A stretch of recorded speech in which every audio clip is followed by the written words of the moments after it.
Hello guys, आज हम शुरू करने वाले हैं मुस्लिम इन्वेजन के बारे में जो कि हमारी कंट्री पे इंडिया पे हुए थे 711 एडी में। चलिए शुरू करते हैं।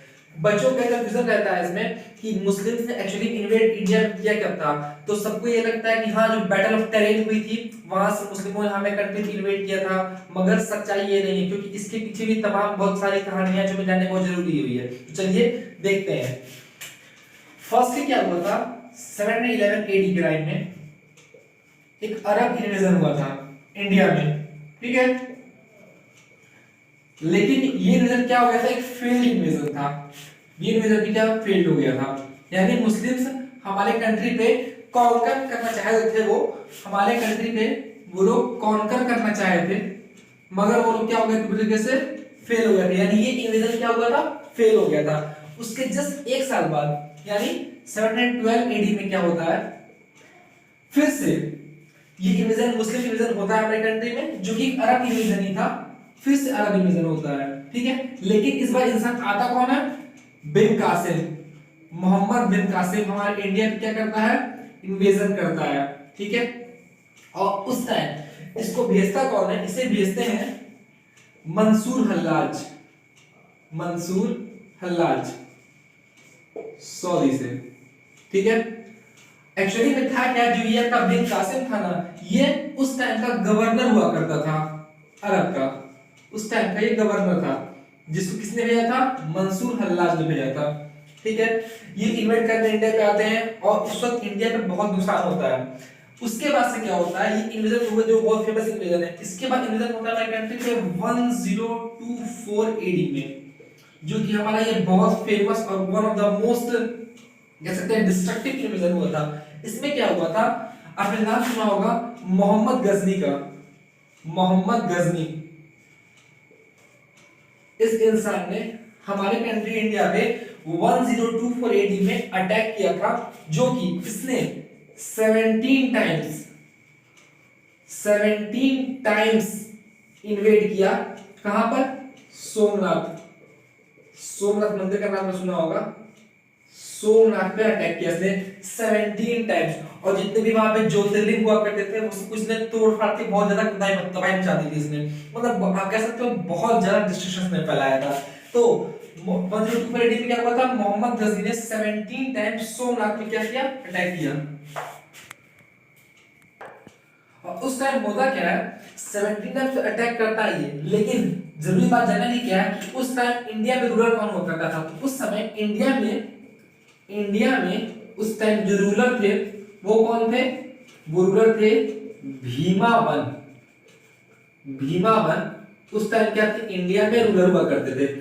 जनरली होता क्या है, एसएससी एग्जाम आप ले लो, चाहे रेलवे का एग्जाम ले लो, चाहे कोई भी आईआईटी एग्जाम ले लो, उसमें क्या होता है, जनरली क्वेश्चन से उठाते हैं वो लोग। मिडाल हिस्ट्री के जो ये पार्ट होता है मुस्लिम इन्वेजन का, ये बहुत इंपॉर्टेंट पार्ट होता है जिसमें क्वेश्चन राइज किए जाते हैं। तो इस पार्ट से हमें 3 क्वेश्चन मिल रहे हैं। वो क्या, पहला ये मिल रहा है कि फर्स्टली मुस्लिम्स का इन्वेजन हुआ कब था इंडियन कंट्री पे, 711 एडी में, जो कि क्या हुआ था, फेल इन्वेजन था। सेकेंडली कब हुआ, 712 एडी में हुआ था अरब इन्वेजन, वो भी हुआ था जिसमें बिन कासिम क्या करता है, इंडिया पे अटैक करता है। उसके भेजा किसने था, मंसूर हल्लाज ने भेजा था, ठीक है। उसके जस्ट बाद क्या होता है, 1024 एडी में मोहम्मद गजनी क्या करता है, इंडिया पे अटैक करता है 17 टाइम्स। कहां पे, सोमनाथ पे अटैक करता है। और उस टाइम पे इंडिया रूलर कौन था, भीमावन था। तो ये सब पॉइंट बहुत ज्यादा इंपॉर्टेंट है। एक बात और ध्यान देने वाली है कि इसी पीरियड में, इसी के ड्यूरेशन में क्या होता है, इसी ड्यूरेशन में अल बरूनी भी आया था। बहुत इंपॉर्टेंट पॉइंट ये भी है, जनरली क्वेश्चन पूछ देते हैं कि अल बरूनी किसके टाइम पे आया था। तो याद पड़ेगी, अल बरूनी 1024 एडी की ड्यूरेशन में क्या करता है, इंडिया में वो आता है। इतनी बात क्लियर है, ठीक है।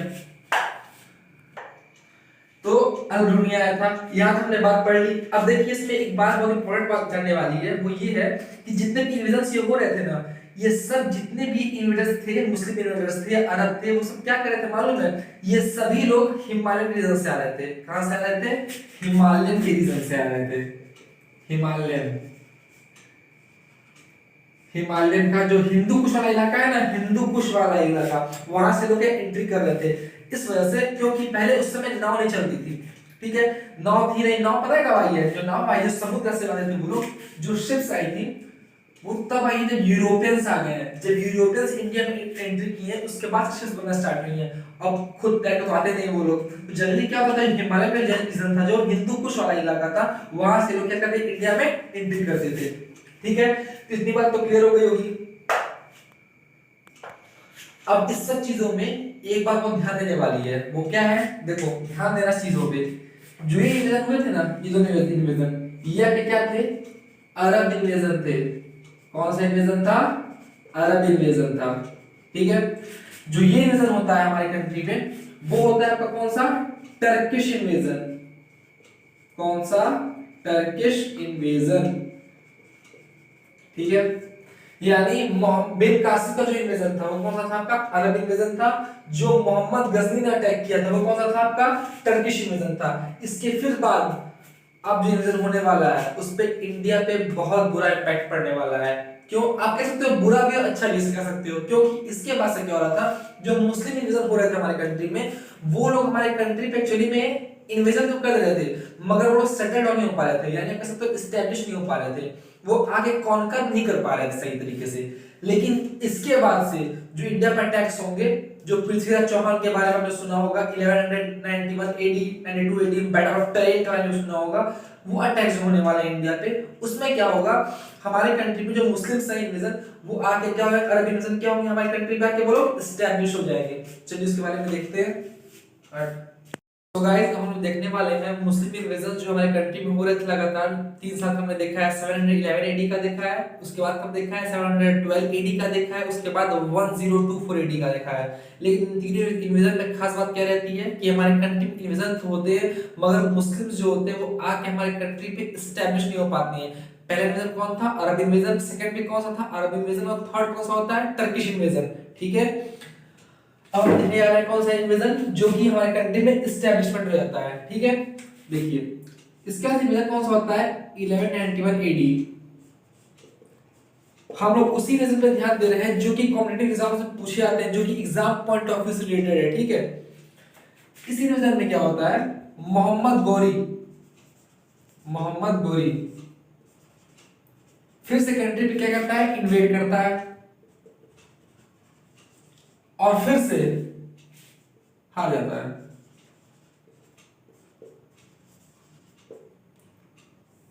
ये इन्वेजन भी क्या होता है, फेलियर होता है। ठीक है, इसकी वजह क्या होती है पता है, उस टाइम पे एग्जाम पूछ देता है कि who was the ruler during the time of 1191 AD when the Muslim invaded to our country. तो उस वक्त रूलर कौन थे हमारे, उस समय रूलर थे पृथ्वीराज चौहान। पृथ्वीराज चौहान हमारे रूलर थे उस वक्त, और इन्होंने बहुत बुरी तरीके से मोहम्मद गौरी भाई साहब को मार के यहाँ से भगा दिया था। एग्जाम में क्वेश्चन जल्दी पूछ देते हैं कि बताइए इसकी वजह क्या थी कि ये इन्वेजन फेल हो गया था, वो लोग क्यों हार गए थे। तो देखिए हमारे कंट्री में उस टाइम ड्यूरेशन में राजपूत जो हुआ करते थे, चौहान के टाइम पे राजपूत जितने भी थे वहां पे वो सब यूनाइटेड थे, उन लोगों में यूनिटी बहुत ज्यादा थी, एकजुटता कह सकते हो, एकजुट थे वो लोग। अगर आप जैसे बचपन में कहानी पढ़ी हुई है कि अगर आप एक साथ रहोगे तो आपको कोई अलग नहीं कर सकता है, उसी तरीके से क्या हो रहा था, जब राजपूत सब यूनाइटेड थे तो मुस्लिम मोहम्मद गौरी जी ने इससे इन्वेड किया था, वो हार के चला जाता है। लेकिन जस्ट एक साल बाद क्या होता है, मुस्लिम्स की एंट्री जाती है अपनी कंट्री में और वो भी एस्टैब्लिशमेंट हो जाता है। क्यों होता है देखते हैं। 92 एडी में क्या होता है, मोहम्मद गौरी फिर से अटैक करता है हमारे कंट्री में। गौरी अगेन अटैक्ड, लेकिन इस बार बहुत तैयारी से आया रहता है ये इंसान। तैयारी क्या, हमारे अपने हमें धोखा दे देते हैं। जैसे कि होता क्या है, पृथ्वीराज चौहान का एक कजन हुआ करता था जिसका नाम क्या था, उसका नाम था जयचंद। ये एक्चुअली में पृथ्वीराज चौहान का कजन हुआ करता था। इसने क्या किया था, जो भी इंपॉर्टेंट इंफॉर्मेशंस होती हैं वो गौरी को दे दी थी और इसने मोहम्मद गौरी की बहुत हेल्प की थी इस इन्वेजन को सक्सेसफुल कराने में। तो एक इसने क्या किया, कॉन्स्पिरेसी की। और इस कॉन्स्पिरेसी के षड्यंत्र की वजह से क्या हो गया था, हमारे कंट्री में मुस्लिम्स का इन्वेजन और साथ ही साथ इस्टेब्लिशमेंट की शुरुआत भी हो गई थी। और इसी वजह से मोहम्मद गोरी हमारे कंट्री पे क्या किया, अटैक किया और वो कॉन्कर भी किया, उसने इंडिया पे कॉन्कर भी किया। इसकी वजह क्या थी, जयचंद, इस इंसान ने धोखेबाजी कर दी, बिट्रेयर, इसने धोखेबाजी किसके साथ, पृथ्वीराज चौहान के साथ, सारी इंपॉर्टेंट इंफॉर्मेशन इसने दे दी गोरी को और उसके बाद से हेल्प भी की उसकी उस इन्वेजन में, जिसकी वजह से क्या होता है, इन्वेजन सक्सेसफुल होता है और साथ ही साथ एस्टेब्लिशमेंट भी सक्सेसफुल हो जाता है। और इसी बैटल को हम लोग क्या कहते हैं, जो बैटल यहां हुई थी ना 1191 एडी में हुई थी और 92 एडी में हुई थी, इसी का नाम क्या है, battle of terrain, world famous battle of terrain इसी में है, ठीक है, इसी का नाम है ये। एग्जाम्स में क्वेश्चन बहुत पूछे जाते हैं कि बैटल ऑफ टेरेन में क्या हुआ था, तो आपको पता चल गया होगा कि बैटल ऑफ टेरेन में होता क्या है, मोहम्मद गोरी 1191 एडी में इंडिया पे क्या करता है, इन्वेड करता है और हार जाता है, बहुत बुरी तरीके से राजपूत उससे मार पीट के भगा देते हैं, क्योंकि राजपूत क्या थे उस वक्त, यूनाइटेड थे, एकजुट हुआ करते थे। उसके जस्ट एक साल बाद ये बंदा हार नहीं मानने वालों में से था, इसने फिर इंडिया पे अटैक किया, लेकिन इस बार पूरी तैयारी के साथ। तैयारी कैसे हो गई, क्योंकि मोहम्मद गोरी का जो कजन था जयचंद, उसने क्या की, कॉन्स्पिरेसी की और पृथ्वीराज चौहान को धोखा दे दिया, जिसकी वजह से क्या होता है, गोरी कॉन्कर कर लेता है, अटैक करता है, जीत जाता है और उसके बाद से हमारे कंट्री पे एस्टैब्लिशमेंट हो जाता है, किसका, मुस्लिम्स का।